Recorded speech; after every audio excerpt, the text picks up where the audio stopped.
Warung makan prasmanan yang menyediakan sajian nasi bakar dengan berbagai varian kini ada di Kota Palembang. Nasi bakar prasmanan ini memadukan rasa Sunda dengan rasa Padang yang khas akan pedas.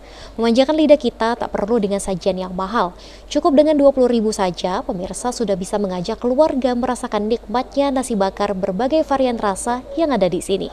Menu nasi bakar ini pas jika pemirsa menikmatinya di siang hari. Salah satu penikmat nasi bakar, Vega Agustin, mengatakan bahwa nasi bakar di sini selain murah, harganya juga terjangkau dan suasananya juga nyaman. Enak banget, Kak. Sering kita makan nasi bakar? Ya sering, tapi yang ini lebih enak, Kak.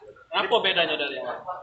Kalau ini kayak ditambah rasanya itu lebih beda. Aku seneng makan nasi bakar. Karena seneng yang bakar-bakar, Kak. Tidak nambah kalori ini. Tidak, Kak. Harganya mana? Apa, Kak? Harganya mahal? Harganya tidak, Kak. Terjangkau untuk kami. Berapa? Ini 18.000, 20.000. Kalau lelenya cuma 12.000, Kak.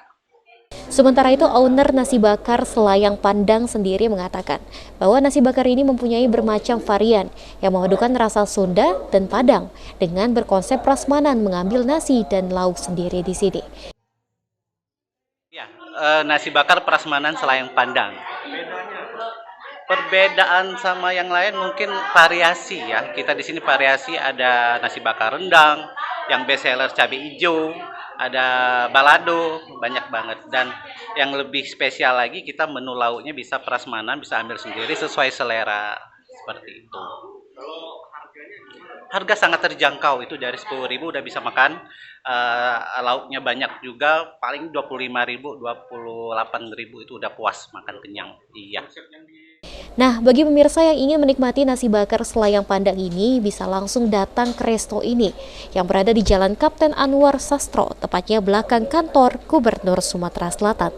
Irawan, PAL TV.